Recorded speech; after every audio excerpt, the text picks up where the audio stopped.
नमस्कार दोस्तों, मेरा नाम है ब्रिजेश यादव। फिर हाजिर हूं एक नई कहानी को लेकर। आज की कहानी काफी हैरान कर देने वाली कहानी है कि 26 दिन हो गए पुलिस की 8 टीमें और 36 पुलिसकर्मी, 7 राज्य, 9 शहर। पुलिस की तलाश जारी रही कातिलों को खोजने के लिए, लेकिन पुलिस की टीम उन्हें खोज नहीं पाई। ये अंतहीन तलाश लगातार पुलिस की जारी है। ये तलाश कब खत्म होगी किसी को पता नहीं है। आइए ये खौफनाक कहानी की पूरी स्टोरी सिलसिलेवार तरीके से आपको बताता हूं। आज की कहानी की शुरुआत महाराष्ट्र सता राज्य मध्य प्रदेश की है। मध्य प्रदेश के जबलपुर में एक कॉलोनी है, मिलेनियम कॉलोनी। इस कॉलोनी में एक छोटा सा परिवार रहता था, काफी खुशहाल रहता था। इस परिवार में पहले तो 4 लोग रहते थे, एक पिता और उनकी पत्नी और उनके 2 बच्चे, एक 8 साल का बेटा और एक 16 साल की बेटी। काफी खुशहाल परिवार था। आसपास के जो जिले हैं उस जिलों में भी इनके रिश्तेदार, नाते रिश्तेदार भी रहते थे। सब कुछ अच्छा चल रहा था। लेकिन 15 मार्च को एक हैरान कर देने वाली कहानी सामने निकल कर आती है। बात यह थी कि 15 मार्च को जबलपुर से 200 किलोमीटर दूरी पर एक पिपरिया करके जगह है। उसी पिपरिया में इसकी चचेरी बहन, इनका चाचा रहते थे, यानी जो परिवार रहता था उनके रिश्तेदार रहते थे। जो चाचा रहते थे उनकी बेटी आरती है, उसके मोबाइल पर एक ऑडियो मैसेज आता है। ऑडियो मैसेज जब वो आता है सुबह का टाइम, तो वो देखती नहीं है क्योंकि काम में व्यस्त रहती है। सामने मैसेज रहता है लेकिन लोग इग्नोर करते हैं, क्योंकि आजकल व्हाट्सएप पर मैसेज भी बहुत आते रहते हैं, तो लोग जब टाइम मिलती है या फ्री होते हैं तब देखते हैं। तो उसी तरह आरती के साथ भी हुआ। सुबह के समय मैसेज आया, लेकिन आरती ने उस ऑडियो मैसेज पर ध्यान नहीं दिया और वो अपने कामों में बिजी रही, मोबाइल देखते, लेकिन उस मैसेज को नहीं देखा। क्योंकि अक्सर लोग हरदम मैसेज भेजते रहते हैं, तो लोग जब खाली होते हैं तब देखते हैं। तो इस केस में भी ऐसा ही हुआ। आखिरकार 4 घंटे बाद उस ऑडियो मैसेज को आरती ने सुना, जो 200 किलोमीटर दूर जबलपुर से उसकी चचेरी बहन ने भेजा था। जब उस ऑडियो मैसेज को उसने सुना तो उसके पैरों तले जमीन खिसक गई। आरती हैरान रह गई कि इस मैसेज में क्या बोल रही हो।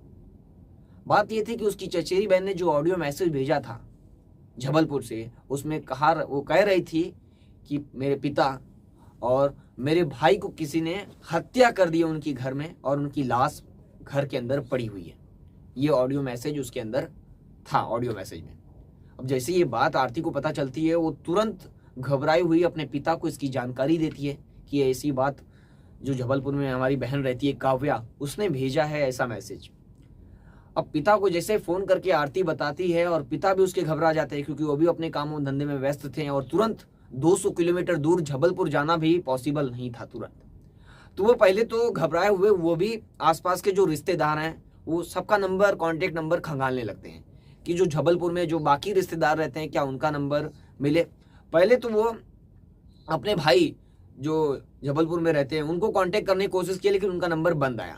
तो उन्होंने आसपास के लोगों के नंबर तलाश करने लगे कि कोई और पहचान का है, जाकर बोले कि उनके घर में जाकर चेक करें।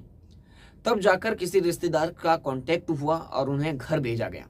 जब घर भेजा गया तो वहां पर दरवाजा गैस कटर से कटा हुआ था। गैस कटर कटा होने के बावजूद दरवाजा खुला हुआ था, यानी दरवाजा को गैस कटर से की मदद से काट दिया गया था। अब रिश्तेदार जब ये देखते हैं तो वो समझ जाते हैं कि इस घर में कुछ अनहोनी हुई है, कोई दिख भी नहीं रहा है, और गैस कटर से दरवाजे को, लोखंड के दरवाजे को काटा गया है, यानी कुछ बहुत बड़ी वारदात को अंजाम दिया गया है, और ये बात सच भी हो सकती है। तो ये लोग अंदर भी जाते हैं तो देखते हैं अंदर लाश पड़ी है। अब तुरंत ये लोग जबलपुर पुलिस को कांटेक्ट करते हैं। आसपास के लोग में सनसनी फैल जाती है कि अंदर लाश पड़ी हुई है। पुलिस की पूरी टीम मौके पर पहुंचती है और इन्वेस्टिगेशन शुरू करती है। पुलिस की टीम पहले घर के अंदर एंटर करती है तो उन्हें वही कटा हुआ दरवाजा, गैस कटर से कटा हुआ दरवाजा दिखता है। फिर पुलिस की टीम अंदर जाती है, किचन की ओर बढ़ती है, तो किचन के अंदर जो पुलिस देखती है उसके पैरों तले जमीन खिसक जाती है। यानी जो ऑडियो मैसेज के अंदर कहा गया था बॉडी पड़ी है, असल में वहां पर बॉडी पड़ी हुई थी, और बॉडी भी काफी बेरहमी से उसे मारा गया था। यानी प्लास्टिक की थैली आती है उसको चेहरे पर लगाकर, यानी दम घोटा गया था जैसे, और वो प्लास्टिक में, यानी पन्नी में प्लास्टिक के लिपटा हुआ बॉडी पड़ी हुई थी किचन के अंदर, और खून है आसपास के जगह पर, जो फर्श है उस पर फैला हुआ था।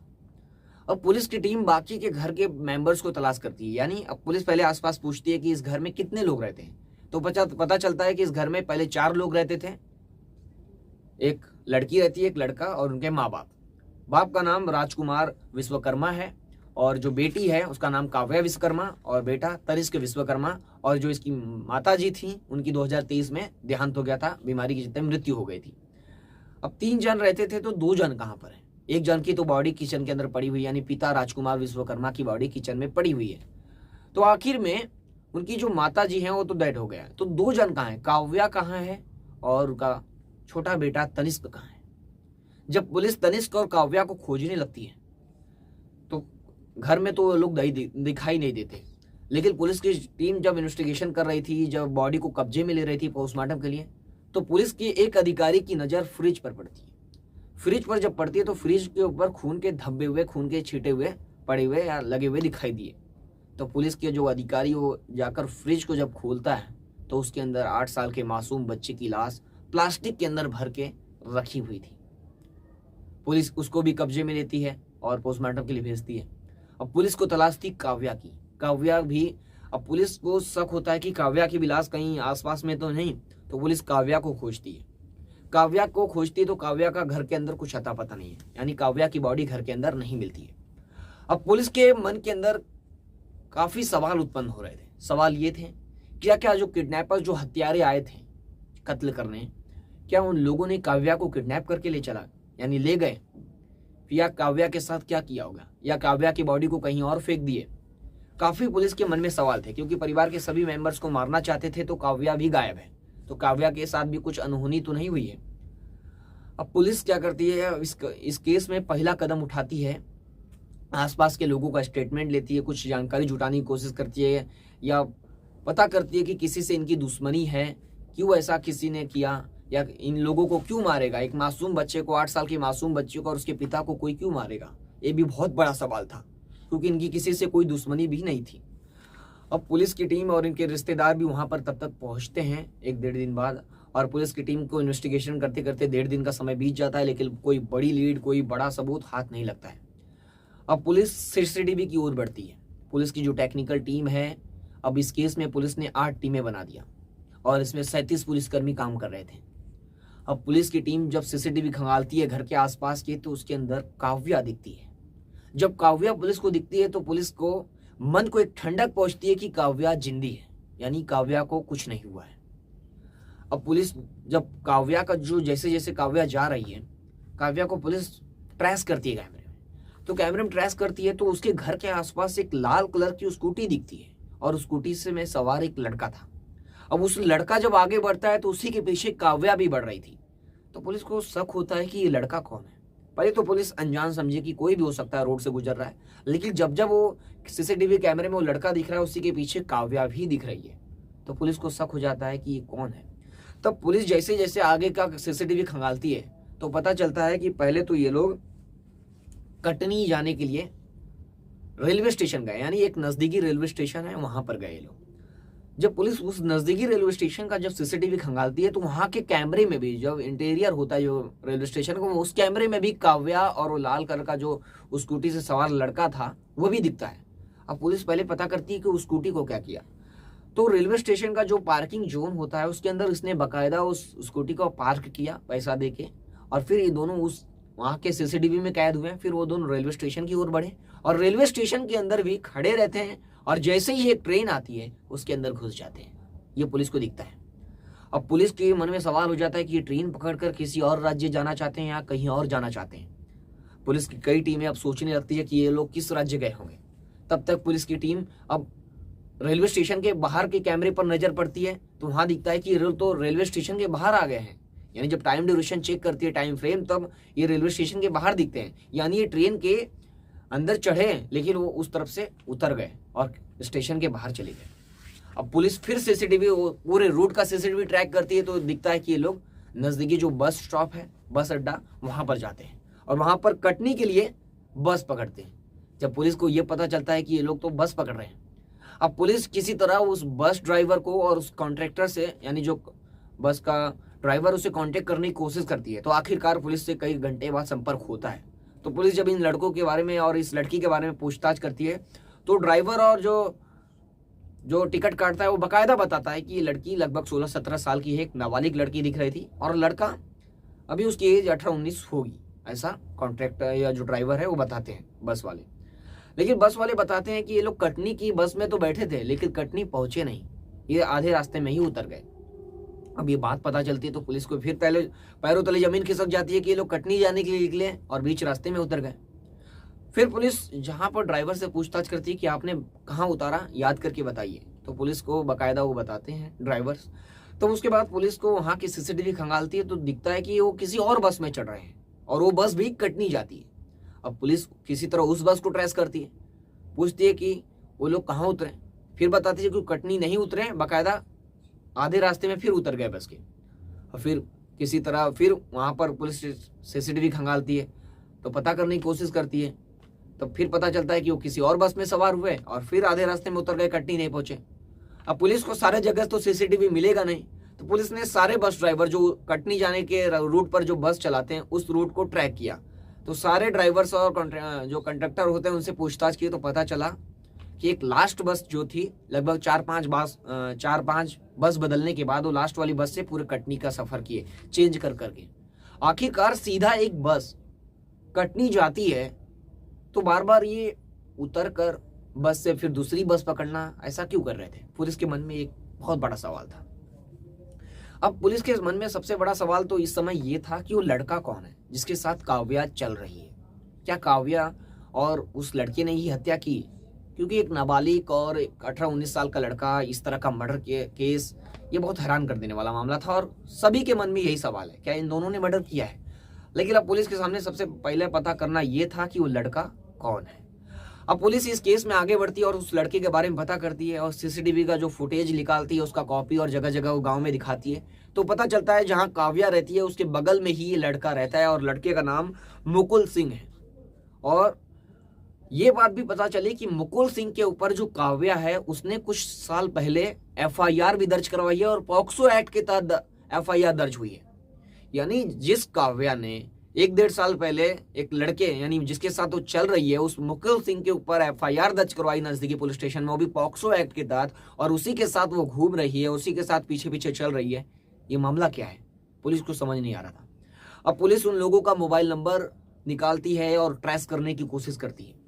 तो पहले तो पुलिस को उसका आखिरी लोकेशन कटनी में मिलता है जहां पर ये लोग उतरे थे। फिर कटनी के बाद पुलिस ट्रेस करती है, कुछ घंटों बाद मोबाइल ऑन होता है तो पता चलता है इनका मोबाइल महाराष्ट्र में ओपन है। महाराष्ट्र में कुछ मिनट के लिए ओपन हुआ था, महाराष्ट्र के पुणे के अंदर। पुलिस की टीम पुणे पहुंचती है इन लोगों को गिरफ्तार करने, लेकिन पुणे में जैसे ही पुलिस पहुंचती है तो उनका आखिरी फिर दूसरा लोकेशन उनका विशाखापट्टनम दिखाई देने लगता है। यानी जब पुलिस उनको ट्रेस की थी तब उनका सिम लोकेट कर रहा था पुणे के अंदर, और जैसे ही पुलिस की टीम पुणे अंदर पहुंची तो इनका लोकेशन चेंज हो गया और लोकेशन विशाखापट्टनम में दिखाने लगा। अब पुलिस की टीम विशाखापट्टनम में पहुंची तो आखिरी लोकेशन यहाँ पर इनका मोबाइल ऑन हुआ था। तो विशाखापट्टनम पहुंचने के बाद पुलिस की टीम को वहां पर ये लोग नहीं मिले। फिर पुलिस कुछ घंटे बाद ट्रेस की तो इनका लोकेशन वापस गोवा दिखाई देने लगा। पुलिस की टीम हैरान रहेगी कि लगातार लोकेशन बदल रहा है, अभी राज्य बदल रहा है, एक राज्य से दूसरे राज्य पहुंच जा रहे हैं कुछ घंटों में ये लोग। अब पुलिस की टीम गोवा पहुंचती है और गोवा में जब इन्वेस्टिगेट करती है और इन्हें छानबीन करती है तो वहां से पता चलता है कि गोवा से फिर मुंबई रवाना हो गए हैं। अब पुलिस की टीम फिर मुंबई आती है, मुंबई पुलिस से भी मदद लेती है। तो यहाँ पर भी पुलिस को पता चलता है, ट्रेस करती है तो ये लोग अब मुंबई में भी नहीं है, मुंबई से ये लोग कर्नाटक बढ़ चुके हैं। अब कर्नाटक पुलिस जब कर्नाटक पूरी पुलिस की टीम कर्नाटक पहुंचती है, पुलिस की टीम, तो जब वहां पता चलता है तो ये कर्नाटक के गुलबर्ग इलाके में इनका जो मोबाइल था वो लास्ट बार ओपन हुआ था। अब पुलिस की टीम अब इन लोगों को अभी भी ट्रेस कर रही है लेकिन पुलिस पकड़ नहीं पा रही है। ये इतने साथी रहे, एक 16 साल की लड़की और एक 19 साल का लड़का, इस तरह पुलिस को गुमराह कर रहे हैं कि पुलिस को उम्मीद नहीं थी। आपको बता दें पुलिस ने कई केस देखे, ये केस भी पुलिस को परफेक्ट मर्डर लग रहा है, लेकिन इसे परफेक्ट मर्डर केस नहीं कहा जा सकता। अब पुलिस कातिलों के पीछे भाग रही है और कातिल पुलिस के पीछे भाग रहे हैं। अब इस केस में पुलिस के सामने इन लोगों को गिरफ्तार करना एक बहुत बड़ा चैलेंज है। आपको बता दें पुलिस को 26 दिन हो गए इस केस में, लेकिन पुलिस के हाथ अभी भी खाली है। पुलिस इन्हें गिरफ्तार नहीं कर पाई है। पुलिस के सामने सबसे बड़ा चैलेंज तो यह है कि ये लोग मोबाइल चलाते नहीं हैं। कुछ मिनट के लिए मोबाइल चलाते हैं और जैसे ही पुलिस उस लोकेशन पर पहुंचती है तब तक लोकेशन या राज्य ही चेंज हो जाता है। अब पुलिस की टीम इन्वेस्टिगेट कर रही है।